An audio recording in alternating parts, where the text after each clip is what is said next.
நீங்கள் இவ்வளோ டென்ஷனில் இருக்கும்போது கூட இந்த ஒரு செமினாரை நீங்கள் அட்டென்ட் பண்ணோம் என்ற ஆர்வத்தோடு அமர்ந்திருக்கிறீர்கள். நாங்களும் வாட்ச் பண்ணிக்கிட்டு இருந்தேன். நாங்கள் இங்கே சவுண்டு வராமல் இங்கே நாங்கள் தத்தளிக்கின்ற பொழுது முக்கால்வாசி ஸ்கூலில் இதுதாண்டா நமக்கு சான்ஸ்ன்னு சொல்லி எல்லோரும் பேச ஆரம்பிச்சுக்குவாங்க. ஒரே டிஸ்டர்பன்ஸாக இருக்கும். ஆனால் இந்த ஸ்கூலில் நான் வித்தியாசமான ஒரு ரெஸ்பான்ஸை பார்த்தேன். அந்த நேரத்தில் நீங்கள் அமைதியாக கோஆப்ரேஷன் பண்ணீங்க. எங்களுக்கு இரிட்டேஷன் ஆகிருக்கும். நீங்கள் பேசிக்கிட்டு இருந்தீங்கன்னா நாங்கள் மேடையில் இரிட்டேஷன் ஆகிருப்போம், டென்ஷன் ஆகி. நீங்கள் எங்களை டென்ஷன் ஆக்காமல் ரொம்ப ரிலாக்ஸ் பண்ணீங்க. ஸோ அது ஒரு வித்தியாசமான ஒரு ஸ்கூல். இது ஒரு கவர்மெண்ட் ஸ்கூலில் இவ்வளவு பியூட்டிஃபுல் குட் மேனஸோடு நீங்கள் நடந்தது ரொம்ப பெருமையாக நான் ஃபீல் பண்ணுறேன். அதை பற்றி சரி, இன்றைக்கு அது ஒரு பக்கம் இருந்தால் கூட முக்கியமான விஷயத்தை நான் உங்ககிட்ட பேச வந்திருக்கேன்.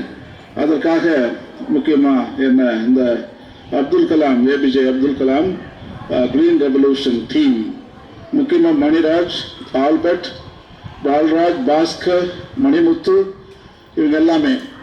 ஆக்சுவலி ஃபஸ்ட்டு ஆல்பர்ட்டும் மணிராஜும் எனக்கு நல்லா தெரியும். சகாய தோட்டத்தில் இவர் டீச்சராக இருக்காருங்க, professor. Maniraj was a student. நான் அவங்களுக்கு ஒரு செமினார் கொடுக்க போயிருந்தேன்.